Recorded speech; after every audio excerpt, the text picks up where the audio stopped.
Bonjour à tous, bienvenue dans ce nouvel e-com guest. Aujourd'hui, on accueille Marc Schilacci. Bonjour. Bonjour, on va parler de la logistique et de comment l'optimiser. Absolument. Alors, je te laisse te présenter. Alors donc, je m'appelle Marc Schilacci, je suis tombé dans l'e-commerce il y a très longtemps, 1996. Pendant une vingtaine d'années, même un petit peu plus, j'ai fait des plateformes d'e-commerce, d'abord aux États-Unis où j'ai créé une plateforme qui s'appelait eBusinessBox, qui était une des premières plateformes SaaS du monde de l'Internet en général, que j'ai vendue en 2001 et je suis revenu en France, je me suis installé à Marseille et j'ai créé Oxatis, qui m'a donné la chance de servir dans 5 pays d'Europe, à peu près 12 000 marchands, qui étaient des marchands qui faisaient entre quelques dizaines de milliers d'euros de chiffre d'affaires par an à quelques dizaines de millions. Certains ont eu des croissances qui étaient considérables et ça a été pour moi une passion. On gérait à l'époque non seulement la plateforme, mais aussi de très nombreux systèmes de paiement, de systèmes de marketing et autres. Mais on n'a jamais eu la chance de pouvoir aller jusqu'à la logistique. Et pourquoi ? On nous disait toujours que c'était trop compliqué, qu'il fallait être un grand marchand pour pouvoir avoir un logisticien, que de faire un devis c'était sophistiqué parce que les produits étaient tellement différents, il fallait les emballer de façon tellement différente que ça ne pouvait pas se standardiser. Bref, j'ai jamais réussi à faire ça en 20 ans. Et donc, quand j'ai cédé Oxatis, je me suis dit que c'était certainement un domaine sur lequel il fallait aller, surtout que c'est un domaine de dépenses important pour un marchand. Je vais vous donner un ordre de grandeur. Généralement, une plateforme, Oxatis, PrestaShop, Shopify, Magento, ça va vous coûter 2 à 3% de votre chiffre d'affaires. Le paiement, un petit pourcent, 1,5%. En France, c'est pas très cher.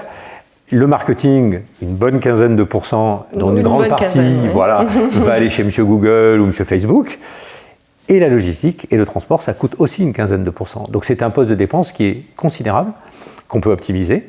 Et c'est surtout un moment où, derrière toute l'expérience digitale, qui même pour un petit marchand, grâce aux outils modernes, Shopify, Magento ou autres, elle est phénoménale. Je veux dire, un beau site marchand d'aujourd'hui, il est merveilleux.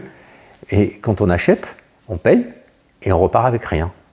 Et c'est le logisticien et le transporteur qui va transformer cette expérience d'achat très très belle en peut-être une très belle expérience de réception du produit ou au contraire en une expérience catastrophique. C'est ça, c'est le process de A à Z, il faut qu'il soit parfait. Exactement. Et la fin c'est au niveau de la logistique et c'est l'expérience client qui va primer et qui va donner même après les avis sur le site, sur les ressentis, comment ça s'est passé, sur l'e-commerçant. Et un point, puisque j'ai la chance d'avoir commencé l'e-commerce il y a très longtemps, à peu près en même temps que Amazon, 1996. Depuis 30 ans, le taux de transformation des sites marchands, c'est le même. Toujours le même. 2, quelque chose %. Sachant que dans le monde réel, quand on va dans un supermarché, c'est 99%. Personne n'est assez bête pour rentrer et rien acheter. La moyenne mondiale de toutes les boutiques, et on inclut le tabac, la station-service, tout, c'est 55%. Le pire dans le monde réel, c'est l'habillement féminin, puisque vous allez faire 5 boutiques pour acheter une pièce, donc vous faites 20% de taux de transfo, mais c'est encore 10 fois plus que le e-commerce. Et les seuls sites qui peuvent monter à 3, 4, 5%, ce qui est colossal, ça veut dire que pour le même euro dépensé, on gagne 2 fois plus. C'est donc colossal. Ça veut dire qu'au lieu de dépenser 15% de marketing, on dépense 7. Donc c'est 7% de marge qu'on gagne, donc c'est colossal. D'accord ? Et ce taux de transfo, sa répétabilité, le fait que les gens reviennent acheter, ce n'est principalement lié qu'à l'expérience qu'ils ont sur la réception d'un colis, dans les temps, en bon état, qui respecte l'engagement que vous avez pris. Donc super important la logistique. On est tout à fait d'accord et c'est vrai que même nous en tant que consommateurs, c'est le point sur lequel on a vraiment une exigence particulière, un délai, une qualité de réception, de packaging, voilà. Un engagement, parce qu'en fait, vous êtes engagé, vous avez payé. Et vous n'avez pas le produit. Ça n'arrive jamais dans la vie de payer quelque chose et de partir sans le produit. Les mentalités ont beaucoup changé. C'est vrai qu'avant, c'était hors de question de payer quelque chose, de ne pas l'avoir en main propre, de l'avoir touché, de l'avoir... Et donc, c'est logique que le client soit exigeant quant à la quantité d'informations qu'il doit recevoir entre le moment où il paye pour un produit dont il a envie. Il vous a choisi, vous, marchand, pour acheter ce produit. Et donc, il compte sur vous pour que l'expérience ensuite soit la plus belle possible. Ça ne veut pas dire la plus parfaite, mais au moins, s'il y a un petit problème, de l'informer suffisamment correctement, suffisamment à temps, pour que l'expérience reste positive. Voilà. Du coup, c'est vrai que la logistique, c'est un sujet très important dans le e-commerce qui a lieu d'être aujourd'hui parce que le e-commerce est en constante augmentation. Ouais, le e-commerce monte.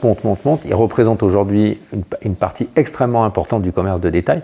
Je pense qu'on a largement dépassé les 15 à 20% et même dans certains domaines, habillement, produits blancs, etc., on doit arriver à 30 ou 40% de la dépense qui se fait sur Internet, donc c'est extrêmement important.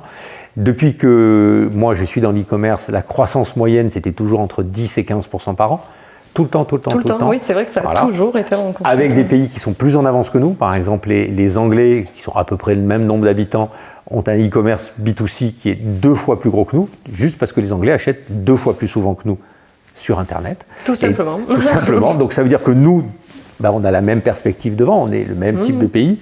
Il y a plein de raisons à ça. C'est confortable pour le client. Il a accès à une offre extrêmement large de produits. Moi, je suis suffisamment âgé pour savoir qu'il y a 40 ans, quand on voulait acheter quelque chose, on n'avait pas la même expérience si on habitait Paris ou si on habitait une ville de province. On ne trouvait pas les mêmes produits.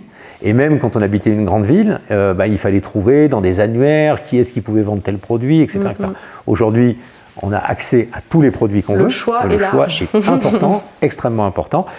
Et ça veut dire que les marchands qui sont des spécialistes de niche, ils ont vraiment leur place et ils ont vraiment un jeu à faire parce qu'au lieu d'avoir accès à une chalandise locale, leur ville ou peut-être leur région, là ils ont accès au minimum à la France, peut-être à la francophonie et même éventuellement plus loin. Exactement.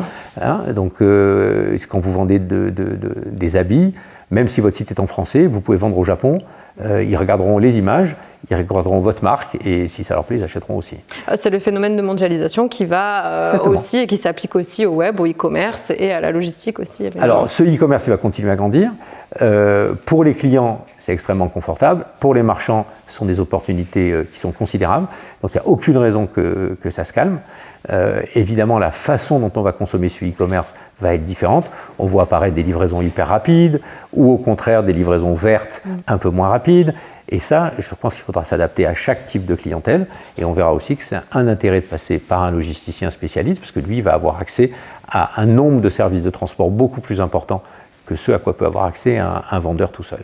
Donc ça, c'est l'augmentation du e-commerce en général, et c'est pas prêt de s'arrêter. Non. Par contre, attention, il ne faut pas rêver non plus. C'est pas parce que d'un coup on décide d'ouvrir une boutique de e-commerce que ça va fonctionner. Absolument. Parce qu'on a eu beaucoup de prospects, de clients qui avaient cette optique-là en disant c'est bon, le e-commerce ça marche, les chiffres, la croissance fait que c'est en croissance constante, mais par contre, j'ouvre mon petit truc, je vais acheter le catalogue du fournisseur du coin et ça va marcher. Non, il y a quand même des avantages concurrentiels à avoir. Il y a une quinzaine d'années, j'aurais dit qu'il y a des choses qui ne marchaient pas parce que c'était trop gros, parce que c'était trop fragile, parce que non, c'est plus le cas. Maintenant, on sait à peu près transporter ce qu'on veut et les gens sont à peu près confiance pour acheter à peu près tous les produits à tous les prix sur le net. En revanche, ce qui fonctionne, mais c'est valable pour toutes les business, c'est pas l'idée, c'est l'exécution. Et quelle que soit l'idée, il faut se demander, est-ce qu'on l'exécute correctement? Est-ce que nos prix d'achat sont bons? Est-ce qu'on a une raison d'acheter mieux que le voisin et donc de pouvoir vendre à un prix qui est approprié? Ou est-ce qu'on va se faire démolir par le voisin qui achètera mieux? Est-ce qu'on est capable de bien parler de ses produits? Est-ce qu'on est capable de donner confiance à un client qui va acheter chez vous plutôt que chez un autre parce qu'il a confiance en vous? Donc tout ça, ça n'a rien à voir avec l'Internet, c'est du commerce. Et l'Internet, lui, il ne fait qu'accentuer ces différences. Parce qu'à nouveau, comme votre zone de chalandise, ce n'est pas votre ville ou votre région, mais c'est beaucoup plus large, ça veut dire aussi que vos concurrents vont être là aussi. Avant, quelqu'un qui ne faisait pas très bien son boulot, mais qui était en Provence, parce que là on est en Provence sur cette interview, il n'était pas en concurrent avec un Breton. Aujourd'hui, si le Breton est meilleur, il vendra aussi au type qui habite à Marseille. Donc ça va être un exhausteur finalement de compétences, et plus vous allez être compétent, plus vous allez réussir et plus vous allez mettre en valeur vos produits. Donc le net, c'est un domaine d'opportunité, mais d'exigence aussi, ça c'est clair et net. Qu'est-ce qui pour toi est différenciant dans l'e-commerce? Qu'est-ce qui va différencie un marchand d'un autre marchand? C'est ça. D'accord. Alors, ce qui différenciera un marchand d'un autre marchand, c'est d'abord sa compétence sur le domaine d'activité sur lequel il travaille. Cette compétence, elle peut être sur le produit. Il y a des produits qui sont compliqués. Je sais pas, celui qui est passionné de pêche, il ne va pas aller chez Decathlon acheter ses produits. Non. Il va aller dans un marchand qui, lui, sait ce que c'est, ce type de pêche, etc., etc. Donc il y a ce type de compétences qui rentrent en jeu. Il peut y avoir des compétences sur la capacité d'achat pour des produits qui sont moins spécialisés. Pourquoi on va acheter un produit courant à un endroit plutôt qu'à un autre? Probablement parce qu'il est moins cher, probablement parce qu'on va l'avoir plus vite, etc. Donc dans chaque domaine, c'est principalement la compétence de quelque chose qui va être importante. Et je reprendrai la phrase d'un ami que je citerai, qui s'appelle Patrick Robin, qui dans les années 2000 avait déjà dit il y a 3 façons d'acheter sur le net, il y a des moments câlins, des moments radins et des moments malins. Et en effet, vous pouvez acheter le même produit sur ces 3 versions en disant bah là je veux me faire plaisir, là je veux faire attention, etc., etc. Donc ce qui va différencier, en fait il faut vraiment trouver sa niche et se dire mon persona, les gens à qui je m'adresse, voilà comment je dois leur parler, voilà comment je leur présente leurs produits, voilà ce qui est important pour eux, est-ce que c'est le prix, est-ce que c'est le transport, est-ce que voilà. Donc c'est toutes ces qualités qui vont faire la réussite ou pas d'un site. Et une fois qu'on a dit ça, on a un superbe site, on a les bons prix, on sait parler de son produit, on a pris une commande. Ok. Donc maintenant, qu'est-ce qui se passe? D'accord. Quand on fait ses colis soi-même, généralement, le sujet, c'est qu'on va recevoir des commandes à un moment qui n'est pas approprié, on n'a pas le temps, on prépare des colis, on doit aller à la poste, enfin, c'est une galère. Quand on passe par un logisticien, lui, il a réceptionné l'ensemble des produits du marchand. Ça veut dire que son métier, ce n'est pas que de préparer des colis qui sortent, c'est aussi de réceptionner la marchandise, de vérifier l'état et la quantité de cette marchandise, c'est-à-dire que quand on va annoncer qu'un fournisseur va livrer 100 références de tel produit, nous, on va dire à notre marchand, non, on en a reçu 99, et il y en avait 2 qui étaient défectueuses. Donc en fait, il y en a 97 disponibles. D'accord ? Donc ensuite, notre marchand va pouvoir se retourner vers son fournisseur, et on va aussi remonter de l'information dans son système de vente, ERP ou autre, appelez-le comme vous voulez. Ça, c'est la première étape. C'est le premier boulot qu'on fait, c'est réceptionner les produits pour le compte du marchand. Et du coup, après, il y a la préparation de colis, c'est ça ? Exactement. Et alors là, comment ça se passe concrètement ? C'est quoi les étapes de la préparation de colis ? Alors c'est intéressant parce que souvent les gens ils se disent on fait un colis. Ok. Et en fait, dans un entrepôt, c'est comme si vous vous baladiez chez Ikea ou chez Carrefour, il y a des dizaines de milliers de produits. Ils sont volontairement stockés d'une façon aléatoire. Ça, c'est assez marrant à voir. La première fois, on ne comprend pas. On se dit, mais pourquoi le t-shirt jaune, il n'est pas à côté du t-shirt bleu, il n'est pas à côté du small et du medium? Parce qu'en fait, il y a beaucoup plus de chances de se tromper entre 2 t-shirts, small et medium, ou rouge et bleu, même si la couleur est si différente, le type, il pique un t-shirt. Et donc, on met à côté un livre, un iPad, un ceci, un cela, de façon à ce que ce soit... Oui, c'est des petites techniques pour éviter l'erreur, quoi.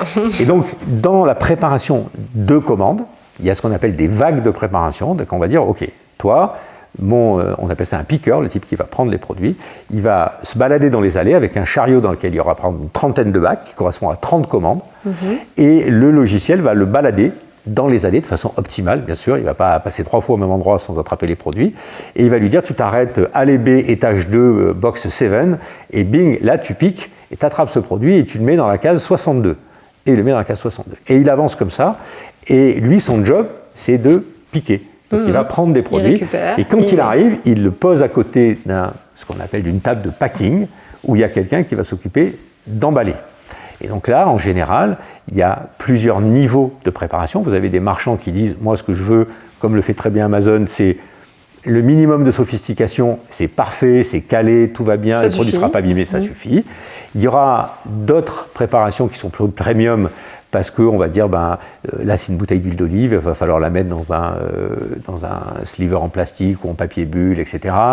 Là, je voudrais une expérience un petit peu améliorée, donc je suis obligé de rajouter un flyer, un truc de promotion. Donc tout d'un coup, ça se sophistique un petit peu, mais ça reste quand même raisonnable.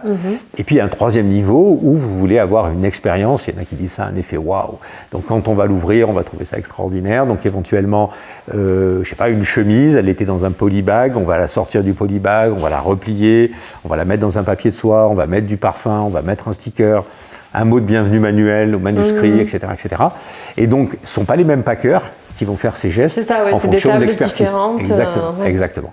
Donc ça, c'est la deuxième partie qui est... Il y a des supports aussi, c'est ça, qui sont différents éventuellement. Il y a une vidéo, si c'est Alors, en effet, on peut considérer que pour faire de l'essentiel, je veux dire, c'est basique. Le type, il a compris que s'il mettait un objet et que ça bougeait un peu dans un colis, qu'on optimise, on essaye toujours de chercher le meilleur format, il va le caler. Mais ensuite, il ne peut pas deviner, s'il est dans un mode premium, que dans celui-là, il faut mettre un flyer, dans celui-là, il faut mettre un ceci, etc., etc. Donc là, il va être assisté par des pictogrammes. C'est assez simple. Voilà, il voit ça, il dit « Ah, j'y ai pensé, j'ai fait ça, j'ai fait ça ». Et puis pour le mode Ultimate, lui, il s'est décrit avec une vidéo en disant « Nous, voilà comment on fait ». Et voilà la vidéo pour faire ça. Donc on a en effet un certain nombre de marchands qui vendent des produits onéreux, qui peuvent être des chemises à plusieurs centaines d'euros ou des produits cosmétiques à plusieurs centaines d'euros. Et l'expérience qu'ils veulent donner, elle doit être impeccable. Parce que ça fait partie... ça se transmet via le colis. Exactement. Normalement, les gens seraient allés dans un magasin, ils auraient été reçus, mais là, ils ne sont pas reçus. Donc, ils sont au Japon, ils sont en Abu Dhabi, ils sont au Brésil, et ils veulent recevoir ça et avoir une belle expérience. D'accord ? Donc, il y a ces 3 niveaux, et ça, c'est ce qu'on appelle le packing. Une fois qu'un produit est packé, généralement le colis il est repesé, juste pour savoir si l'ordre de grandeur du poids est bon. C'est-à-dire que si vous aviez 5 produits dans la boîte, vous savez que le carton il pèse 80 grammes, le calage 30, vous devriez arriver à peu près à 30 grammes, sinon ça veut dire qu'il manque quelque chose, ou si c'est trop lourd, peut-être qu'il y a eu une erreur dans le produit. C'est juste un contrôle de cohérence. Un second contrôle au cas où. Voilà. À nouveau, pourquoi ? Parce que si la personne reçoit les produits qu'il n'a pas commandés, c'est pas extrêmement positif comme expérience. Donc, on va donc préparer une étiquette de transport. Et là, le transport, c'est assez simple à comprendre. Plus ça va loin, plus c'est lourd, et plus ça va vite, plus c'est cher. Donc, il faut à chaque fois optimiser en fonction du moment, de la demande du client. Est-ce qu'il a payé pour de l'express ? Est-ce qu'il a payé pour du normal ? Est-ce que ça fait sens ? Par exemple, il y a des moments où vous dites, par exemple, Chronopost, il va faire ce qu'on appelle la ramasse, c'est-à-dire ramasser les palettes de colis qu'il doit transporter, je dis n'importe quoi, à 14 heures. Donc, si vous avez une commande qui arrive à 15 heures, de toute façon, elle ne partira pas avant le lendemain, à 14 heures. Et elle mettra un jour. Donc elle arrivera le surlendemain. D'accord ? Pourquoi dans ces cas-là ne pas la confier à Colissimo qui passe à 17 heures et qui va mettre 48 heures, donc ça arrivera aussi le surlendemain, mais ça aura coûté beaucoup moins cher aux marchands. Oui. D'accord ? Donc ça s'optimise, d'accord, de façon à ce qu'il y ait le meilleur coût pour la meilleure expérience pour le marchand. D'accord, donc ça, oui, il y a des moyens d'optimiser quand même ces envois, et justement, le logisticien, il a un peu l'habitude de faire ça aussi, et donc il va pouvoir... Alors, le logisticien, de la même façon qu'on avait dit le parcours du piqueur, il est optimisé par des algorithmes où il y a un peu d'intelligence artificielle, on s'en doute. Là, c'est pareil, c'est de l'optimisation. On sait par exemple qu'il a neigé, c'est arrivé cette année, sur tel endroit, donc c'est pas la peine d'envoyer de l'express à tel endroit, parce que de toute façon, ça partira pas aujourd'hui. Donc on dépense de l'argent pour strictement rien. Donc tout ça, toutes ces informations qu'on regroupe, c'est de l'algorithmie et on fait en sorte que l'expérience finale soit la meilleure possible. Donc ça, c'est la partie transport. D'accord ? Et une fois que c'est parti, et même avant, il y a toute la partie information du marchand. Il n'y a rien de pire que passer une commande finalement et n'avoir aucune information, peut-être pendant 24 heures ou même peut-être 48 heures si c'est le week-end, sur qu'est-ce qui est arrivé à ma commande. J'ai reçu un truc, j'ai bien reçu votre commande, c'était vendredi après-midi, et il se passe rien. Jusqu'à peut-être lundi matin, où là je vais recevoir un truc qui va me dire votre commande a été confiée au transporteur. Surtout qu'on a payé à ce moment-là. On a payé, absolument, sur l'histoire. C'est juste pour élever la frustration. D'accord, voilà. Donc ce qui est extrêmement important, c'est en dehors du fait que le marchand dise merci de votre commande, etc., assez rapidement confirmer au client que l'entrepôt a pris en compte sa commande. Peut-être qu'il y avait une erreur, par exemple, dans l'adresse. J'ai cité tout à l'heure l'exemple de envoyer quelque chose avec un code postal 14 100 pour Aix-en-Provence, alors que c'est 13 100. Nous, on a plein d'algorithmes qui disent « Non, cette commande, elle ne partira pas. Il vaut mieux la bloquer un jour pour que le client corrige son adresse, plutôt que de la laisser partir avec une fausse adresse et qu'elle fasse 2 fois le tour de France avant de revenir une semaine après avec des... » Voilà. Donc tout ça, ça s'optimise, ça se travaille pour avoir la meilleure qualité, et il faut parler au client, tout le temps, dans la préparation, dans l'expédition, et à la fin, bien sûr, ça c'est pas le boulot de gens comme Apicoli, mais de gens qui demandent leur avis sur l'expérience que les clients. Donc partager au maximum avec son client, faire en fait comme fait un vendeur ou une vendeuse professionnel dans un magasin où en fait il est attentionné ou elle est attentionnée par rapport au client. Sauf que là c'est automatique du coup, voilà, c'est des emails qui s'envoient automatiquement en fonction de l'état, de l'avancement du colis et de son étape de préparation. Et puis une fois que le client a reçu son colis, en général il est satisfait, il est content, mais suivant les environnements, suivant les métiers, il peut y avoir plus ou moins de retours, parce que c'est sûr que quand vous achetez par exemple des cosmétiques, si vous avez ouvert le cosmétique, vous ne pouvez pas le renvoyer. Quand vous achetez, maintenant ça ne se vend plus beaucoup, mais quand vous achetez un DVD ou un CD, à partir du moment où vous ouvert, vous ne pouviez pas le renvoyer. En revanche, dans l'habillement par exemple, vous avez des taux de retour qui peuvent être assez importants. Et à nouveau, ce n'est pas parce qu'il y a un retour qu'il y a un mécontentement. Ça peut être juste parce qu'on a acheté du small et qu'il valait mieux acheter du medium. Et donc il faut essayer de faire en sorte de donner la meilleure expérience possible au client qui va vouloir renvoyer son small et récupérer un medium. Ne pas le rembourser pour qu'il repaye, ne pas... Voilà. Il y a tout un tas de choses qui peuvent faire que l'expérience va être meilleure et que le client va être plus satisfait. Et est-ce qu'il y a des pays, par l'expérience que tu as, où les retours sont plus importants que d'autres Ah oui, il y a des pays qui sont connus pour en effet parfois être un petit peu... extrême dans le retour. Moi, je penserais principalement à l'Allemagne, où, pour vous donner un ordre de grandeur, en France, le taux de retour va varier entre quelques pourcents, voire rien. Par exemple, dans des domaines comme les jeux vidéo, il y a très très peu de retours. En revanche, dans l'habillement, on peut monter jusqu'à 15, 20, 25% de taux de retour. En Allemagne, un taux de retour en habillement, c'est très régulièrement plus de 30%, parce que les gens, en fait, vont acheter toutes les tailles, de par exemple 38,5, 39, 39,5, 40 pour une paire de chaussures, et ils vont renvoyer 3 sur 4. Et donc, à nouveau, à la fin, c'est le client qui va payer, parce que toute cette logistique, si tout le monde fait pareil, tous les marchands sont obligés d'augmenter un petit peu leur prix pour tenir compte du fait qu'il va y avoir une étiquette de retour, il va falloir remettre les produits, ce qui coûte très cher, ça coûte beaucoup plus cher de remettre un produit en stock que de réceptionner un produit neuf, parce que la paire de chaussures, est-ce que la semelle elle est abîmée, est-ce que, vous voyez, donc tout ça, ce sont des collaborateurs qui font ça pour un produit, au lieu de le faire quand ils réceptionnent une boîte où il va y avoir 15 paires de chaussures neuves. Et est-ce que du coup en Allemagne, les frais de port sont plus chers ? Alors, les frais de port ne sont pas obligatoirement plus chers, c'est intéressant ta question. En fait, en Allemagne, la logistique, l'action de fabriquer les colis est plus onéreuse, parce que la main-d'œuvre est plus chère en Allemagne qu'en France, contrairement à ce qu'on croit. En tout cas, la main-d'œuvre du début de la gamme. Voilà.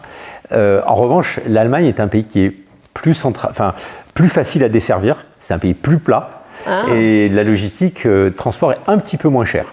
Pas beaucoup, un petit peu moins cher. Mais ça ne veut pas dire que le transport vendu par un e-commerçant qui sait qu'il va avoir un taux de retour à 35% plutôt qu'à 15% est moins cher. Donc, en effet, ton taux de retour étant plus important, globalement, tu vas avoir plus de coûts pour la logistique. En France, par exemple, tu peux noter que Vente Privée, qui vend de plus en plus d'habillement, il a un taux de retour qui a monté et il n'offre plus les frais de port. Et dans le cas du retour du coup via un logisticien, comment ça se passe exactement ? Le consommateur fait son retour, ça arrive sur la plateforme, c'est vérifié Et en effet, il y a 3 méthodes. On offre 3 méthodes à nos clients qui vont dépendre à la fois de leur exigence et du prix de leurs produits. D'accord. Tu as des produits, imagine par exemple, on vend des petits appareils que fabrique un de nos marchands pour que les enfants puissent écouter des podcasts, des histoires, d'accord, voilà, exactement, sans prendre l'iPhone ou l'Android de leurs parents. Très bien. Donc tu l'envoies, voilà. Tu envoies ce produit à ton marchand, il se trouve que ça lui plaît pas ou quoi, il le renvoie. N'empêche qu'il l'a utilisé. Tu ne sais pas quels sont les podcasts qu'il a mis dedans. Tu ne sais pas ce qu'il a fait. Donc tu ne peux pas, même s'il arrive en parfait état, tu ne peux pas le remettre en vente, toi logisticien, parce qu'il y a probablement un processus pour le remettre à zéro, etc., que seul le marchand, le fournisseur sait faire. Donc dans ces cas-là, nous, on se contente de dire, il est revenu, il est en bon état, donc on peut déclencher le remboursement, c'est déjà pas mal, et on le met dans des bacs, et une fois par semaine, une fois par mois, on renvoie ça à notre marchand. Tu as le cas le plus classique où le produit est assez simple à vérifier. On parlait des paires de chaussures tout à l'heure en Allemagne.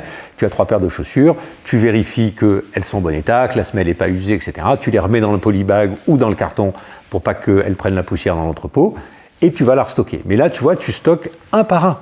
les produits. Donc, c'est pas du tout pareil que quand on a reçu 60 paires de chaussures de la même taille, de la même couleur, où en un seul geste, on en met 60. Voilà, ouais. Là, on les remet un par un. Donc ça a un coût. Et enfin, et ce coût, parfois, il ne peut pas être supportable parce que le produit n'est pas assez cher.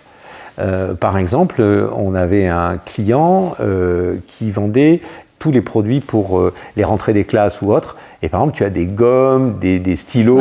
C'est tellement pas cher que ça vaut même pas le coup de vérifier dans quel état ils sont, d'aller les reposer, etc. Donc généralement, on les met à nouveau dans des bacs, mais ils ne sont pas renvoyés aux fournisseurs, ils sont renvoyés à des associations, à des œuvres pour être réutilisés. Mais il y en a qui font des retours sur ce genre de produits ? Oui. Des crayons, des gommes Mais de toute façon, tu ne peux pas, en tant que marchand, l'empêcher. Oui, c'est ça. D'accord ? Donc, si la gomme ne leur plaît pas, la gomme, elle vaut 1,50 €, c'était logique de l'envoyer parce que le panier était au minimum à temps, donc c'était logique de l'envoyer. Mais le traitement, non pas du transport du retour, mais du retour dans les étagères, est trop onéreux. Donc du coup, là, ça va à des associations éventuellement. Généralement, ils font des dons, ils font des... Voilà. D'accord, bon, ça peut servir. Mais ça peut servir, et en tout cas, ça fait partie d'un cycle vertueux de la façon de réutiliser ces outils.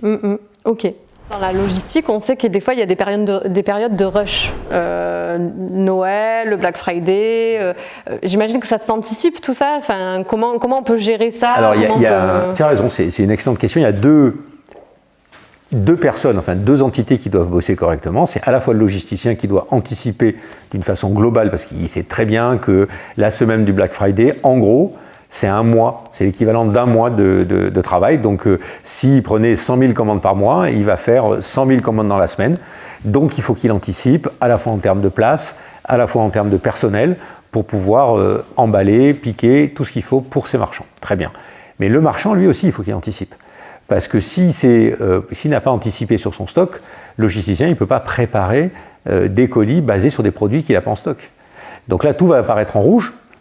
Donc le marchand qui s'y prend trop tard va commencer à faire arriver des commandes. Par exemple, tu parlais du Black Friday fin novembre, début décembre, à un moment donné où il y a tellement de choses à préparer que généralement le logisticien a autre chose à faire que faire des réceptions. C'est ça. Et tu parles dans un cercle vicieux. Donc en effet, il faut faire extrêmement attention, éviter les promotions à des moments où on n'est pas capable de tenir ses engagements, et d'une façon générale, toujours se dire, est-ce qu'il vaut mieux ne pas faire la vente que faire une vente déception qui va décevoir son client ou sa cliente. Et donc là, par exemple, pour Noël, toi, tu conseilles d'anticiper à partir de quel mois au niveau de la logistique de ces stocks Alors, à nouveau, il y a tellement de cas. Déjà, ce qu'il faut voir, c'est que tu as des marchands qui ont une vente extrêmement régulière et qui ont des arrivées de produits extrêmement réguliers, toutes les semaines ou tous les 15 jours. Tu vas avoir au contraire des marchands qui vont avoir des stocks, par exemple, ils débutent, etc. Ils vont te donner un gros stock à un moment donné, ils vont renouveler un morceau de stock au bout de 6 mois et encore au bout de 6 mois. Et donc, eux, savoir te livrer entre les deux, ils ne savent pas. Donc là, ce n'est pas une question de se dire est-ce que je peux anticiper sur je veux plus de produits, parce que je ne suis pas capable de les produire, c'est je ne veux pas plus de ventes. Est-ce que je veux faire un Black Friday, descendre mes marges, juste pour ne pas être capable de livrer. Donc en fait, c'est beaucoup un travail d'analyse de la part du marchand lui-même qui va décider qu'est-ce qu'il veut faire comme politique commerciale en face de sa politique d'achat. Et ça, est-ce que le logisticien, il va aider ou en tout cas donner la petite alerte aux marchands en disant attention, anticipez, je ne sais pas, par exemple des emails qui sont envoyés par le logisticien aux marchands en disant anticipez vos périodes de fête Alors on recueille énormément de data dans le système, on recueille aussi les produits qui tournent le moins bien. Au sens, ces produits-là, peut-être que tu as intérêt à faire des promos parce que, oui, on voit bien que le taux de rotation, il n'est pas à la hauteur. Et réciproquement, on peut aussi identifier les produits qui sont toujours en rouge. Leur dire, voilà, tu en vends trop par rapport à ton appro, donc il faudrait que tu approvisionnes mieux. Donc ça permet quand même d'analyser et de pouvoir aider le marchand aussi dans sa stratégie, son business, quel produit mettre en avant. Tu as tout à fait raison. Et de la même façon, ce qui peut coûter cher en logistique, c'est les produits qu'on appelle orphelins, c'est-à-dire dont il t'en reste qu'un exemplaire. Donc ça arrive beaucoup dans l'habillement, dans le textile. Il va te rester un small de l'année 2020 de tel polo ou de telle chemise. Et là, alors il y a des marques qui sont contre, et ça se respecte, les promos, les soldes, etc. Parfait, mais il faut qu'elle trouve un moyen de se libérer de cette long tail qui ne sera jamais vendue et qui coûte des emplacements. Parce que quand tu fais de la logistique e-commerce, comme on l'a vu, il faut aller très vite. Donc tu ne peux pas dire toutes les vieilleries, je vais les mettre dans un sac, et le jour où j'aurai besoin d'aller chercher la vieillerie, je vais ouvrir le sac et je vais passer 20 minutes à trouver. Non. Donc un produit, il utilise un emplacement, et qu'il y en ait 50 ou un, il va te coûter la même chose. Voilà. D'accord. Donc c'est vrai que ça fait partie de l'optimisation, et nous, dans nos outils, on voit sur le système quels sont les produits orphelins. Ouais, voilà. Et en disant, ben voilà, ça ce serait peut-être le moment de les déstocker pour optimiser vos coûts à vous, hein, parce que c'est au coût du marchand. C'est le coût du marchand, absolument, parce que nous derrière, voilà. Donc ça c'est quelque chose qui est extrêmement important. Et là tu vois sur l'adaptation du stock à ton business, c'est ce que tu soulignes. Le marchand doit avoir une grosse implication. Ce sont ses marges qui sont en jeu. Mais donc oui, c'est important. Justement, on en parlait de ces marges que le marchand auxquelles il doit un peu faire attention et optimiser. Mais quels coûts, du coup, ils peuvent optimiser via la logistique? Alors, dans la logistique d'une façon générale, tu vas avoir énormément de coûts qui vont être liés à de la réglementation. Logiquement, dans le transport, tu peux te dire qu'il y a des taxes sur le gasoil. Elles ne sont pas maîtrisées par le logisticien ou le transporteur, c'est l'État qui décide de ces taxes. Tu vas avoir des incitations à devenir de plus en plus green, qui sont tout à fait logiques, mais qui impliquent l'utilisation de véhicules différents, qui consomment moins d'essence ou qui sont électriques. Tu vas avoir plein de réglementations RSE. Donc, toutes ces choses-là, c'est une tendance à augmenter le coût de tous les actes, à la fois logistiques et transport. Donc, le fait de travailler avec un logisticien plutôt que de le faire soi-même, ça va permettre de bénéficier du fait que le logisticien, comme il a une puissance d'achat plus importante, il va pouvoir mieux négocier avec ses fournisseurs et il va pouvoir diminuer ses prix de vente. Je vais donner un exemple. Si une personne quelconque va acheter 1 kilo de Colissimo pour envoyer un colis d'1 kilo de Provence en Bretagne, en gros, ça va lui coûter 10 €. Si c'est un marchand qui fait déjà 10 ou 20 000 colis par an, qu'il a négocié son tarif avec Colipost, etc., peut-être qu'il arrivera à le payer 8,50 € ou 8 €. Un bon logisticien, il va lui vendre 6. Donc il a fait une économie qui est extrêmement importante sans avoir à négocier, une fois avec Colipost, une fois avec Colis Privé, la fois suivante avec DHL, la troisième fois avec l'autre. Il fait une seule négo avec son logisticien. Avec le logisticien, ça a mutualisé en fait, et du coup ça permet de réduire les coûts. Ça permet de réduire ses coûts. Et le job d'un logisticien, finalement, c'est d'avoir des personnes qui sont extrêmement compétentes dans l'optimisation de chaque geste. Tu vois, tout à l'heure, j'ai parlé d'optimiser le picking et le packing. Et donc, je t'ai dit qu'on faisait des petits chariots avec des bacs, etc. Donc, ça, c'est vrai uniquement pour les commandes qu'on appelle multiples. D'accord. C'est-à-dire que s'il y a plus d'un article dans la commande, on va faire comme ça. Ouais. S'il n'y a qu'un article dans la commande, c'est assez smart. Moi, je n'avais pas vu venir celle-là. Tu as un type qui part avec un chariot comme un caddie de supermarché. Il pique tout au hasard, il ne met pas dans des bacs. Il arrive chez un packer et qui sait que dans ce chariot, il y a exactement les produits qui correspondent à toute une liste de commandes. Comme il n'y en a qu'une à chaque fois, ouais, du coup, c'est tout. Ça marche. Et ça va encore plus vite. D'accord. Donc ça, tu imagines que tu peux le faire quand tu prépares des milliers de commandes par jour, parce que tu vas pouvoir séparer les monos, les multis, etc. Tu ne peux pas le faire quand tu prépares 30 ou 40 commandes par jour. Tu n'auras pas d'optimisation là-dessus. D'accord. Donc il y a plein de moyens d'optimiser la façon dont tu travailles avec un logisticien. Ok. En tant que logisticien, j'imagine que vous êtes concerné par la durabilité, l'environnement. Qu'est-ce que sont les actions qui sont vraiment mises en place en tant que logisticien ? Alors, je pense qu'il y a des choses qu'on peut faire nous, il y a des choses que doit faire le marchand. Ouais. Nous, évidemment, on a des choses qu'on doit optimiser. Je vais prendre un exemple. On disait qu'on recevait les produits de nos marchands avec des colis qui contiennent des dizaines, voire des centaines de ces produits. Et dans ces grands colis, il y a des petits colis dans lesquels il y a chacun des produits, chacune des boîtes de chaussures, etc., etc. Donc évidemment, nous, on se retrouve avec des milliers de grands colis vides. Donc ceux-là, on les recycle. On les recycle et on en fait des systèmes de calage, du papier craft à nouveau qu'on va froisser pour caler, etc., etc. Donc on a déjà intrinsèquement une mission, et ça c'est obligatoire pour nous, de dire on fait tout ce qu'on peut pour, chez nous, dans notre entrepôt, être le plus green possible. Si on déballe des choses où il y a du plastique, il y a des bacs où on jette le plastique. Si on déballe quand on colle une étiquette, vous savez, elles sont généralement sur un support qui est un peu huileux, et c'est pas le même papier que l'autre. Donc tout ça, ça fait partie de ce que doit faire le logisticien, et il le fait. Très bien. Après, il y a ce que fait le transporteur. de transporteurs utilisent ou pas des véhicules électriques, etc. Ça, ouais. c'est pas nous qui pouvons décider de ça. Je pense que c'est à la fois une pression du public, une pression des gouvernements qui font qu'il y a des règles, il y a des choses, et au fur et à mesure, dans les années qui vont venir, ça va s'améliorer. Il y a une action qui doit être faite par les fabricants, les concepteurs de produits, les fabricants de produits. Ils doivent emballer leurs produits, ils doivent concevoir bien sûr le produit lui-même pour qu'il soit le plus green possible, qu'il utilise le mieux les ressources. Je pense que c'est l'année prochaine ou l'année d'après où par exemple le polystyrène va être interdit dans la protection des produits, c'est-à-dire qu'on ne pourra pas retrouver avec un carton avec plein de polystyrène et au milieu le produit. Ouais. Donc ça oblige les gens à trouver des alternatives et des solutions qui soient plus respectueuses de la planète. Et enfin, le quatrième acteur de tout ça, c'est le client. Et le client, je pense qu'aux années qui viennent, on va lui demander d'agir pour ça. Et ça sera probablement, en tout cas c'est la voie la plus évidente pour le moment, ça sera probablement à travers des emballages réutilisables. C'est-à-dire qu'aujourd'hui, quand on reçoit nos colis carton, si on est un peu éduqué, on va essayer d'aller le jeter dans un système de recyclage de carton ou autre. Il sera broyé, nettoyé, lavé, c'est pas gratuit toutes ces choses-là. On pourrait imaginer qu'en fait, il existe des cartons, des formats de transport de plusieurs tailles, et que quand on reçoit nos colis, en fait, ils soient emballés dans quelque chose qu'on puisse replier, ramener dans un système de collecte, et qui soit récupéré régulièrement par les transporteurs, ramené dans les entrepôts. Voilà. Donc ça serait une espèce de consigne. Il y a un certain nombre de fournisseurs qui commencent à faire ça. On pourrait aussi bien recevoir les colis chez soi que dans un relais. On les ramènerait dans un relais une fois par mois, etc.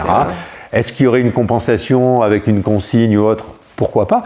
Parce que moi, je suis sûr qu'il y a des clients qui seraient prêts à dire moi, je veux un emballage consigné parce que je veux me conduire correctement. Je pense que vu les mentalités d'aujourd'hui et quand même l'impact environnemental et le green. Alors par contre, il ne faut pas se dire green si on ne l'est pas. C'est clair que c'est-à-dire que nous, de temps en temps, on voit, et c'est caricatural, des marchands qui nous disent non, mais moi, ce que je veux, c'est des livraisons en vélo, tout, etc. Et on leur dit, mais d'abord, est-ce que vous avez vu si votre produit, il mérite d'aller jusqu'à cet extrême? C'est rarement le cas. Et puis, on va peut-être livrer en vélo dans le 17e arrondissement ou le 11e à Paris, mais ça va être un peu plus dur dans la Creuse ou dans le Cantal. Donc, il ne faut pas être extrême et il faut optimiser. Et on en reviendra probablement aux différents systèmes de transport. Il faut adapter son système de transport au lieu dans lequel on délivre et puis aussi à la qualité de son produit. Est-ce que tu peux donner un conseil sur le prestataire logisticien à choisir? Quels sont les critères? C'est une bonne question parce que tous les logisticiens vont te dire nous on est hyper fiable et hyper réactif, on peut personnaliser tout ce que tu veux, etc. En fait, tu ne décrètes pas que tu es fiable. La fiabilité, surtout dans un processus qui implique beaucoup d'humains, parce que même s'il y a un peu de robotisation dans les entrepôts, compte tenu de la diversité des produits, il n'y a pas tant de robotisation. On ne peut pas tout automatiser non plus. Donc ça veut dire que si tu veux être réactif, c'est-à-dire être capable de mettre plus de collaborateurs, moins de collaborateurs, donc clairement des collaborateurs intérimaires, qui ont un niveau de formation qui ne va pas être extrêmement élevé et qui fait un travail qui n'est pas extrêmement bien rémunéré. Donc automatiquement, la seule façon d'avoir de la qualité, c'est de leur donner des outils qui vont les aider à contrôler leur travail. Typiquement, tout à l'heure, je disais, on pique un produit, on le bip. On ne prend pas un produit parce qu'on t'a dit rend 17, allez 2. Ok, c'est là, mais maintenant tu le bip. Si le truc il fait bip, c'est bon. Si le truc il fait ouin, c'est pas bon. Après, tu le mets dans ton bac. Et après, on va avoir ce test pour savoir si quand on a packé, il y a une homogénéité entre le poids théorique de la commande et le poids réel. Donc il faut qu'en fait multiplier ce genre de choses pour donner en fait aux collaborateurs le maximum de productivité, parce que finalement c'est le client final qui paye, le marchand puis le client, tout en faisant en sorte que tout ça reste extrêmement fiable. Donc ça c'est un premier point. Après il y a la réactivité, et la réactivité c'est cette capacité à organiser le travail. Par exemple, tout à l'heure on a parlé de différents niveaux de préparation, plutôt simple, essentiel, un peu premium et ultimate.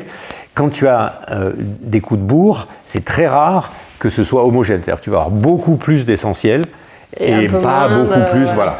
Et donc tu peux t'organiser pour que l'étape de packing sur laquelle tu vas avoir des choses sophistiquées à faire soit fait plutôt par des collaborateurs qui sont des employés et celles qui sont en essentiel plutôt par des intérimaires.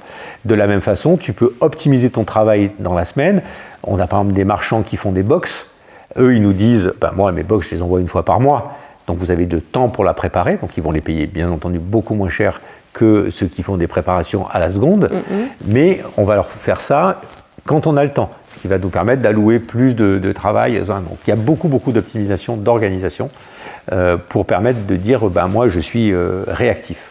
Et enfin, la personnalisation, elle ne s'invente pas. En particulier pour des marchands de petite taille, quand un entrepôt a des grands marchands qui font 1 million, 2 millions de commandes par an, il y a un process de commande, c'est toujours pareil, on te dit, tu mets toujours le flyer machin, donc toutes les boîtes qui sont faites, on met le flyer machin.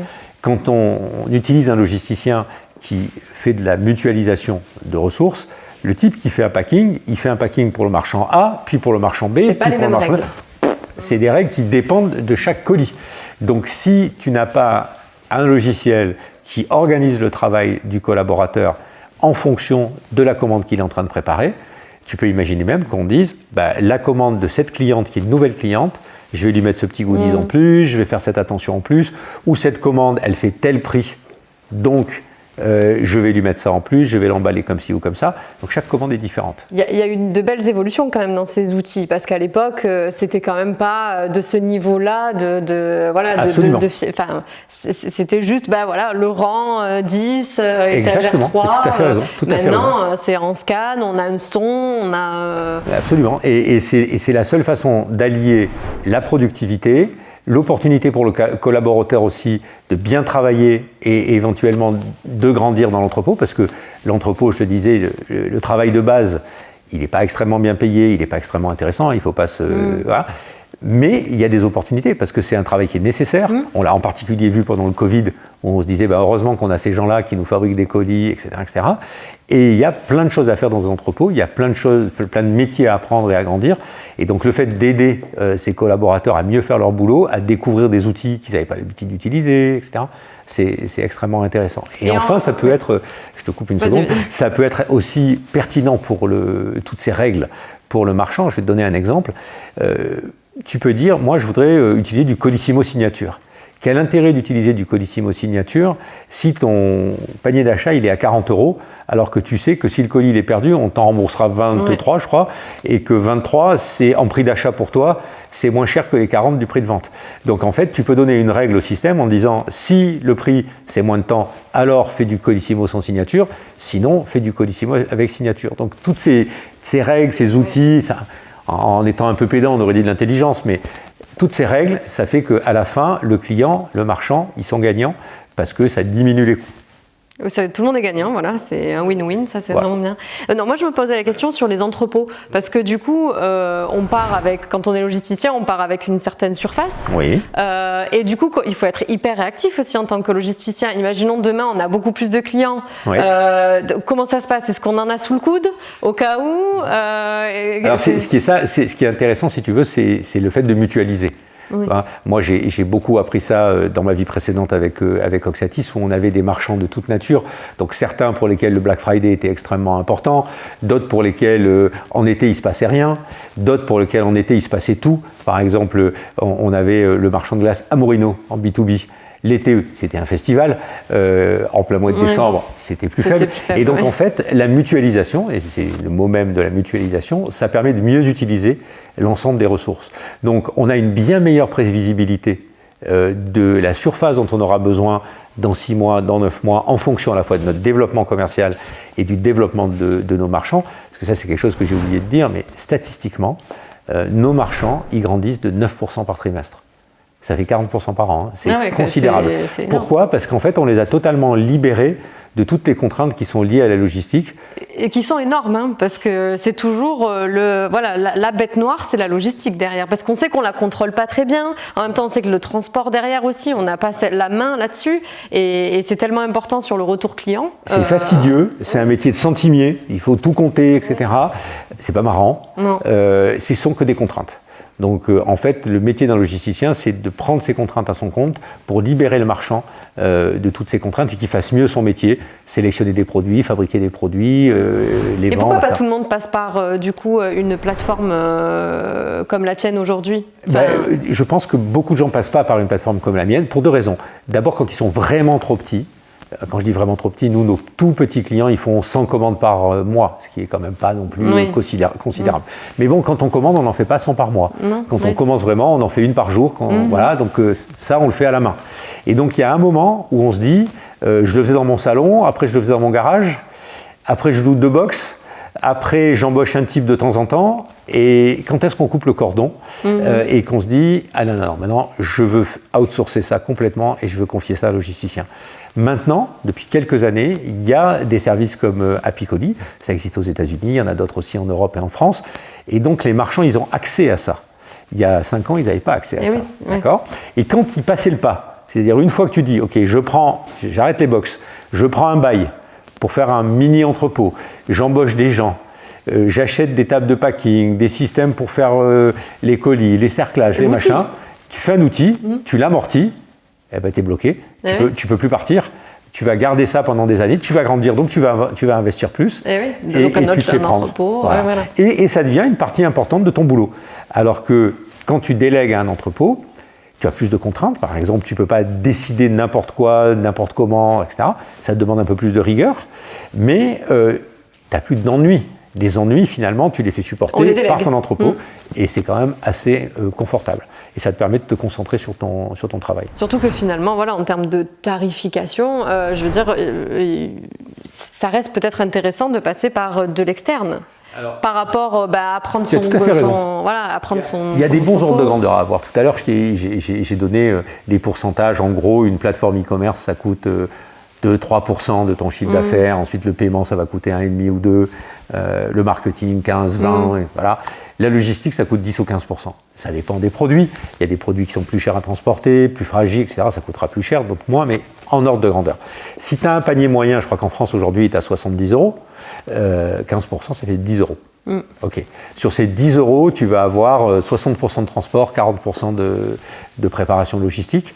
Donc, quand tu payes ton kilo de transport 6 au lieu de le payer 8, tu as déjà gagné 20%. Enfin, 2 €, excuse-moi, c'est pas 20%, ça fait 50% de ton coût logistique. Donc en déléguant ta logistique, pour caricaturer un peu, je dirais que c'est gratuit presque. Mais c'est pas loin d'être gratuit. Donc c'est vraiment une opportunité pour les marchands. Plus moins de les contraintes. conseils. Et c'est le logisticien du coup qui prend contact avec les transporteurs ou c'est après le marchand et 100% avec le logisticien. Voilà, parce que ça aussi c'est. Ça c'est un bénéfice. En fait même, tu peux te dire que quelqu'un qui fait 1000 colis par mois, il va en faire 60% avec Colissimo en France, c'est l'ordre de grandeur. C'est à peu près ça, et il reste 40%. Bon, ces 40%, il va faire du chrono, il va faire du DHL à l'international, il va faire du mondial relais, et donc il va disséminer sur une dizaine de petits acteurs, enfin plus petits que Colissimo, le reste de son flux. Ça veut dire qu'il va leur donner 10 colis par mois. Donc ils vont même pas l'accepter. D'accord ? Donc si vraiment on veut aller au bout, en effet on veut une livraison en vélo à Paris, ou on veut une livraison en casier à tel endroit, obligatoirement le logisticien, lui qui achète des dizaines de millions de colis transportés par an, c'est beaucoup plus intéressant. Lui il va le faire. Et il va te dire, moi je te facturerai tes 10 colis Chronopost, ou je te facturerai tes 100 colis Colissimo, choisis ce que tu veux. Et en fonction généralement des volumes d'achat, il y a un prix qui est dégressif. Plus le marchand travaille, plus il consomme, moins il paye cher chacun de ses services. Et au moins c'est simple et le marchand il s'occupe que d'une négociation avec un seul interlocuteur. Est-ce qu'il y a des logiciels qui sont nécessaires du coup pour pouvoir piloter sa logistique comme il faut, de manière performante ? Oui, absolument. En fait, quand on fait de la commande en ligne, en B2C généralement on dispose d'un logiciel de vente en ligne, ce qu'on appelle un CMS, Content Management System, qui s'appelle Magento, Shopify, PrestaShop, WooCommerce, il y en a tout un tas. Quand on fait du B2B, on va souvent avoir un ERP, un logiciel de gestion commerciale, qui va permettre de prendre des commandes plus importantes. Et généralement, ces outils, que ce soit les ERP ou les systèmes de prise de commande en ligne, ils s'arrêtent à « j'ai pris une commande ». OK. Après, c'est pas trop le problème de ces outils de savoir si elles ont été préparées, comment elles ont été préparées, où elles en sont, etc. Il faut voir qu'une commande, généralement, elle est envoyée en une seule fois sur un seul colis, mais il pourrait y avoir par exemple 7 articles dans une commande, dont un manquant, et elle pourrait être préparée en 2 fois, les 6 premiers, et puis le manquant le jour où il arrive, on appelle ça des ordres de préparation. Et un ordre de préparation, si c'est plus 6 produits, mais 92 produits qui sont dans la commande, il va peut-être conduire à demander 2 ou 3 colis pour être envoyés. Donc là, d'un coup, ça foisonne, et avec des CMS qui te disent, moi je sais qu'il y a une commande, alors tu es complètement paumé de savoir est-ce que j'ai fait une livraison partielle, est-ce que j'ai fait ci, est-ce que j'ai fait ça, etc. Donc c'est là qu'interviennent les OMS, les Order Management System. Et donc eux, ils gèrent les commandes et tout ce qui va derrière, c'est-à-dire la préparation, l'organisation des colis, et ils te donnent une vue d'ensemble sur ce qui se passe dans le traitement de tes colis. Par exemple, tu vas avoir 1, la préparation, 2, l'expédition. Donc sur un tableau de bord, tu vas avoir d'un côté un graphique qui va te dire, ben voilà, chaque jour, des barres plus ou moins hautes en fonction du nombre de colis qui ont été à préparer. Peut-être que tu vas voir la semaine dernière quelques barres rouges en se disant, bah tiens, il manquait 2 ou 3 produits, ce qui ne nous a pas permis de finaliser la préparation de toutes les commandes. Et réciproquement, dans l'expédition, tu vas voir dans ces mêmes barres des barres vertes qui vont te dire, bah, ça les gens, ils ont récupéré leur colis, tout va bien. D'autres oranges sur lesquels ils vont te dire, bah, tout ça c'est en instance, soit dans un mondial relais, soit dans un bureau de poste. Et en fait, tu as des trucs rouges. Et pour reprendre mon exemple de 14 100 Aix-en-Provence, en fait, le colis est en train de faire le tour de France. Il est paumé, voilà. Et donc, c'est important de pouvoir anticiper, toi, et dire, tu sais quoi cette histoire-là? Pourquoi j'ai un colis de jeudi dernier qui est toujours pas soit livré, soit en instance? Tu cliques dessus, tu vois ce qui se passe, tu peux interagir avec nous. Et nous, à Piccoli, on essaye d'aller de l'OMS, qui est pour le moment l'Order Management System, à quelque chose qu'on appelle l'XMS, c'est l'Experience Management System, c'est-à-dire de dire comment on peut aider le client et le marchand à créer une meilleure expérience entre eux. C'est-à-dire, au lieu de dire simplement on va donner une vision de ce qui s'est passé, on se dit comment on peut interagir mieux avec le client qui va dire bah, moi j'aimerais que mon colis, finalement tu ne me l'envoies pas tout de suite parce que j'étais en vacances quand je l'ai commandé, je serai là que la semaine prochaine, ou un truc comme ça. Tu vois, toutes ces interactions qui vont fluidifier, ou alors au contraire, je sais que je veux le retourner. Pourquoi avoir un processus différent quand on veut faire un retour? Pourquoi ne pas l'intégrer dans le processus d'achat? Donc voilà, toutes ces choses-là sont des évolutions de changer demain. Un peu, de changer aussi les mœurs, parce que là aujourd'hui c'est juste, je prends mon coffre, j'achète, j'ai ma date de livraison, voilà, ça me convient pas, je sais que je serai pas là, bon ben je décalerai au fur et à mesure. Exactement. Mais c'est vrai qu'on pourrait avoir le choix des scénarios. On pourrait faire beaucoup mieux, et ça demande des systèmes de gestion qui sont un peu plus sophistiqués. Et ça se connecte au CMS? Comment ça se passe en fait? C'est des modules? Comment ça se passe? Alors en effet, on a pour chacun des CMS que j'ai cités, Shopify, Magento, PrestaShop, WooCommerce, il doit y en avoir plein d'autres, des modules ou des apps, chacun a son nom, extension, etc., qui fait qu'on connecte automatiquement l'entrepôt au PrestaShop ou au Magento ou au Shopify. On va synchroniser en temps réel les catalogues, c'est-à-dire que chaque fois que le marchand va rajouter des produits dans son catalogue, ces produits vont apparaître chez nous. D'accord. Chaque fois qu'il va y avoir une commande qui va arriver dans son CMS, elle va descendre chez nous. Ensuite, on a des moteurs de règles qui vont dire qu'est-ce que je fais de cette commande? Est-ce que je la traite tout de suite? Est-ce que j'attends un peu? Par exemple, on a des clients d'Amérique du Nord dont on a les stocks en France et qui vendent en Europe. Ok. Un client français qui achète, à 8 h du matin en Amérique du Nord, et c'est pas encore le matin. Donc, si le type français s'est gouré, et qu'il envoie un email pour dire je me suis trompé dans la commande, j'aimerais l'annuler ceci, il n'y a personne en Amérique du Nord pour répondre. D'accord ? Donc, dans ces cas-là, le type en Amérique du Nord, il va dire monsieur Piccoli, tu vas décaler les expéditions de 6 heures. Donc, comme ça me laisse le temps, moi, de voir si tout va bien avant que ça descende. Il y a plein de règles comme ça, de configuration, d'optimisation des choses, les transports. Voilà, le marchand, il dit moi, le J+1 en France, c'est du Chronopost. Par contre, le J+1 en Allemagne, c'est du DHL. Et le J+1, je ne sais pas trop où, c'est encore un troisième transporteur. Donc, il va mettre ses règles en disant, si ça pèse plus de temps, je prends ça. Si ça pèse trop lourd, je prends plutôt tel autre transporteur. Donc, ça se configure. En général, c'est quelques heures. D'accord. Un Shopify ou un PrestaShop ou autre, ça se connecte en quelques heures. Pour se connecter en quelques heures. Ok, il y a de la personnalisation quand même? Oui, oui, il y a de la personnalisation. Nos équipes travaillent avec le marchand, le webmaster, enfin, la personne qui est en responsabilité. On installe le module ou l'apps. On connecte correctement les choses, on configure correctement les choses. J'imagine qu'il y a des emails transactionnels qui sont peut-être un peu personnalisés. Alors en général, on interagit directement avec le logiciel, c'est-à-dire que les logiciels type Shopify ou autres, ils ont des webhooks, et nous on peut leur dire ah ça c'est parti, donc envoie le message qui correspond à voilà, donc c'est des déclencheurs, des triggers, etc. Voilà. Mais en effet, on pourrait aller plus loin parce que ces outils-là, et c'est là qu'on vient dans l'experience management system, ces outils-là, ils sont assez basiques. Ils disent, OK, tu as un trigger pour la commande a été reçue, la commande a été préparée, la commande a été expédiée. Le minimum, c'est comme le packing essentiel. Voilà, exactement. Voilà, mais là, on aimerait une expérience meilleure. Après, en termes de délai de mise en œuvre d'un marchand chez nous, ça va principalement dépendre de la profondeur de son catalogue. On a des marchands qui rentrent, qui font quelques centaines ou quelques milliers de commandes par mois et qui ont un produit. Et on en a qui font quelques centaines, quelques milliers et qui ont 500 produits. Donc la réception, la mise en œuvre au départ est un petit peu plus sophistiquée quand on en a 500 ou que tu en as un. Mais en gros, en moins d'un mois, c'est fait. C'est-à-dire, moi je dis, il faut compter, le jour où on a signé, il faut compter une semaine pour prendre rendez-vous avec ton agence, etc. Voilà, et mettre le module en place. Une fois que tu as le module en place, tu peux dire, OK, j'annonce l'arrivée de tant de centaines de produits, etc., ce qu'on appelle des ordres d'arrivée de produits. C'est là où nous, on va vérifier ce qui est arrivé, on va comparer les stocks, etc. Et une fois que c'est chez nous, en gros, une semaine après, c'est parti. Voilà. Donc en fait, en 2-3 semaines, tu es up and running. Voilà. Et c'est bon, tout va bien. OK. Et du coup, ça permet quand même l'internationalisation, voilà, de pouvoir, pour des marchands français, vendre plus facilement peut-être à l'étranger parce que... parce que tu disposes des outils de transport. Et un point important aussi, on est capable de faire ce qu'on appelle les factures pro forma. Parce que généralement, c'est assez marrant aussi sur le net, on paye des commandes. Ce qui est rare, hein. Dans la vie, on paye des factures. D'accord ? Là, on paye des commandes. Ça veut dire qu'il n'y a pas de documents officiels qui sont à la disposition d'un CMS. C'est pas automatique, non. Et tous les CMS ne veulent pas faire ça parce que faire une vraie facture, il y a plein de contraintes. C'est-à-dire qu'un Shopify, qui est un outil américain, il ne fera probablement pas des factures qui seront agréées en France. D'accord ? Donc, Shopify dit les factures, ce n'est pas mon problème. Mais quand tu veux balancer ton produit français en Angleterre, il passe la douane, ou en Suisse. Il passe la douane.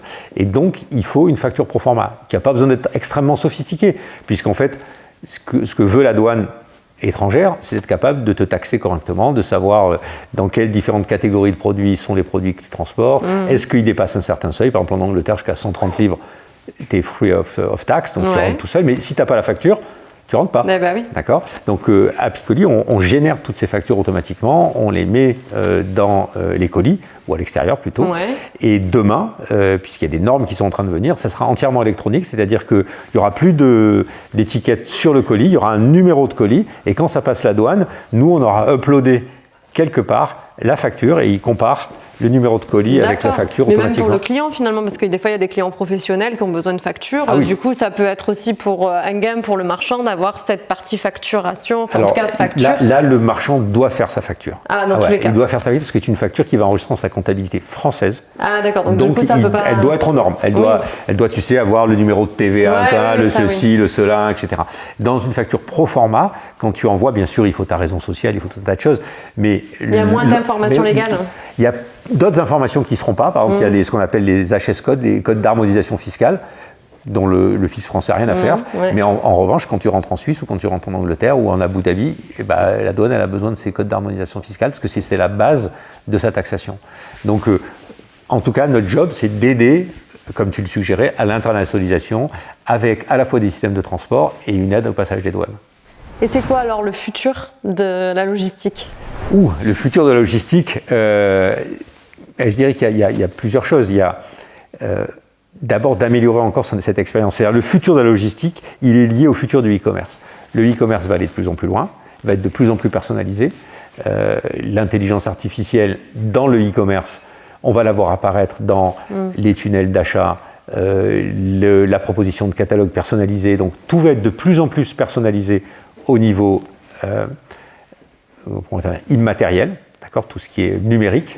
Et tout d'un coup, comme d'habitude, il faut que d'un coup tout ça devienne matériel, puisque le produit qui est acheté, c'est un produit matériel. Et donc, la première chose qu'il va falloir qu'on fasse en logistique, c'est de plus en plus personnaliser. La personnalisation, on l'a vu, elle peut être sur le niveau de qualité de l'emballage, de la préparation, tout ça. Elle peut être aussi sur la façon dont on va expédier le produit. D'accord ? Parce que toi, tu vas être sensible, tu habites en ville, tu vas être sensible à une livraison de tel type ou en point relais ou avec un horaire fixe, etc.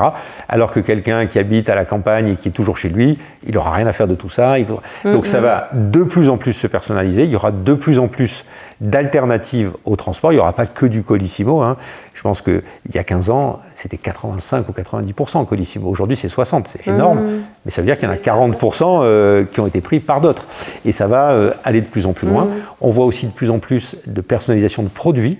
On a un hub de personnalisation chez nous, par exemple, où on est capable de sérigraphier ou de coller des étiquettes sur des t-shirts, de mettre des logos, de faire des choses comme ça, parce que, en effet, les gens veulent de plus en plus de choses personnalisées, et les outils que tu vas avoir, que ce soit des outils classiques ou des outils d'intelligence artificielle, vont favoriser. Ils vont aider, oui. Ils vont aider. Donc ça, c'est une première chose sur le futur de la logistique, une diversification, une sophistication, une exigence des clients qui va aller toujours plus loin. Amazon fait ça très bien en nous disant, avant même qu'on ait 1000 produits dans le panier, si celui-là tu l'achètes, tu l'auras vendredi matin chez toi avant 10h. Sur un petit marchand, c'est plus dur. Parce que comme je le disais tout à l'heure, c'est pas parce que tu as une expédition en J+1, si tu prends une commande à 17h et que Chronopost il est passé à 16h, tu feras tout ce que tu voudras, tu ne l'auras pas le lendemain matin. Donc c'est vraiment en anticipation, on appelle ça des TMS, des systèmes de management de transport, qui vont permettre de dire, avec toutes les informations que j'ai, est-ce que la ramasse passe à telle heure, est-ce que je peux être sûr d'avoir préparé à telle heure, est-ce que le client il habite dans une zone de montagne où de toute façon ils mettront un jour de plus, donc c'est pas la peine de... C'est pas la peine de se presser. Donc tout ça, je pense que l'exigence va monter, parce que d'abord, Amazon d'un côté fait monter cette exigence, il nous habitue tous à pouvoir compter sur la date de livraison, il nous avertit bien en avance quand il y a quelque chose qui se passe mal, etc. Oui, et donc ça va se généraliser. C'est un bon modèle quand même. C'est un très bon modèle et c'est une très bonne exécution, c'est clair. Mais du coup, je me dis, par rapport à toutes les analyses qui peuvent être faites via un logisticien, est-ce que finalement un marchand qui a quand même un volume assez important de commandes ou de fidélisation client pourrait avoir un peu un même principe qu'Amazon, c'est-à-dire un abonnement qui fait payer à ses clients et du coup avoir un partenariat particulier peut-être avec le logisticien pour être sûr de livrer en prime, comme il faudra notre nom, mais éventuellement. Du coup, ça donne aussi peut-être cette opportunité-là. Alors, c'est une excellente suggestion et en fait, on le fait. Pas encore en France, mais par exemple au Canada, au Québec, on vient de signer un partenariat avec une initiative gouvernementale qui s'appelle le Panier Bleu, qui permet à des milliers de petits marchands de faire un prime entre eux. Donc en fait, tu t'abonnes en payant un petit peu de fees à Panier Bleu et ça va te donner la possibilité de commander avec transport gratuit sur des milliers de petits sites. D'accord. Voilà. Et donc ça arrivera en France. En fait, ça peut être à l'initiative de gens comme nous. À partir du moment où tu fédères un nombre suffisant de marchands pour que ton client dise « Ah ben ça m'intéresse, que ok, je vais payer 30, 40 ou 50 €, mais finalement chez tous ces marchands, je vais y arriver. » Et ça va me faire un transport gratuit. Ça permettra quand même si bon, on aime ou pas Amazon, mais on ne peut pas nier que quand même ils ont un système qui a fonctionné et qu'aujourd'hui beaucoup de gens achètent sur Amazon pour la rapidité de livraison, clairement. Donc du coup, c'est vrai que ça permettra quand même peut-être de se mettre un tout petit peu au niveau et de proposer une offre qui permettra peut-être de concurrencer un jour Amazon. Et... Ça fait partie de ce qu'il faut faire dans la mutualisation. Oui. Il y a eu des initiatives en France pour faire ça. Pour le moment, elles n'ont pas été couronnées de succès. Il y en a une qui avait été faite par la Poste elle-même, il y a 7 ou 8 ans. Qui avait essayé de faire ça en disant à chacun des marchands, vous savez quoi, vous payez un petit fees et comme ça, vous allez avoir pour tous vos clients un transport gratuit, etc. Bon, ils ne sont pas allés jusqu'au bout de la démarche marketing. Il y avait eu des démarches privées avec des gens qui essayaient de fédérer des centaines ou des milliers de sites et de le faire. Ça viendra probablement d'un acteur plutôt comme nous ou comme un Shopify ou des gens comme ça qui sont capables de proposer un deal à un ensemble de marchands. Ok. Mais ça me paraît une super idée. C'est dans le futur peut-être de la logistique, en effet. Futur, ouais. Ok, super, merci beaucoup en tout cas Marc pour plaisir. cet échange. Un plaisir. Est-ce que tu peux nous parler un peu d'Apicoli peut-être? Volontiers. Apicoli finalement on l'a quand même beaucoup résumé. En fait nous le métier d'Apicoli en fait c'est d'aider ces entreprises ambitieuses sur le web à profiter de cette opportunité incroyable que représente le e-commerce, parce qu'on l'a vu, le e-commerce s'agrandit, ça grandira encore beaucoup. Et on va en fait apporter à leurs clients la même expérience que celle qu'ils ont sur Amazon, c'est ce qu'on disait à l'instant. Amazon nous a habitués à beaucoup de rigueur, à une qualité de service qui est importante, et donc on veut apporter ça aux clients de nos marchands. Et enfin, on va libérer nos marchands d'énormément de contraintes logistiques, on en a parlé amplement. Oui. Et la conclusion de tout ça, c'est que le marchand a beaucoup plus de temps pour se consacrer à son métier de base. Il a beaucoup moins d'investissements à faire pour la logistique ou autre, donc il peut faire ses investissements dans son outil et dans son métier de base, puisque nos coûts sont entièrement variables. Donc le type, il vend beaucoup, il paye plus. Il vend peu, il paye peu. Et tout ça, ça aboutit à des clients, comme je le disais tout à l'heure, qui font en moyenne 9% de croissance par trimestre.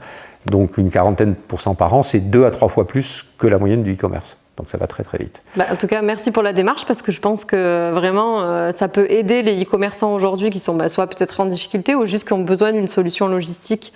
Et ça permet surtout d'éclairer aussi sur plein de choses que des fois on ne sait pas. On se lance, on a envie de vendre nos produits et en fait on ne sait pas trop la logistique, qu'est-ce que c'est, à quoi ça consiste. Donc il faut surtout pas hésiter à se renseigner, à se dire, parfois on vous dira non c'est un petit peu tôt, il faut en effet avoir franchi un seuil d'une petite centaine de colis par mois. C'est à la fois peu, mais on sait, quand on a fait des milliers de sites... Il faut bien passer le pas, de toute façon. Voilà. C'est pas trivial, on en parlait tout à fait au début de cet entretien, mais de toute façon, ça ne coûte rien de se renseigner. Et en effet, même quand on est plus grand, même quand on a déjà investi un petit peu dans une infrastructure logistique balbutiante, ça vaut quand même vraiment le coup, à un moment donné, de se dire on tourne la page, on fait faire ça par des professionnels, on gagne énormément et on grandit. On grandit, voilà, c'est ça. Bon, merci beaucoup Marc. Merci à vous. Merci à tous et puis à très bientôt pour un prochain e-com guest. Abonnez-vous, commentez, n'hésitez pas et puis Marc et son équipe sont à votre disposition. Merci. Merci.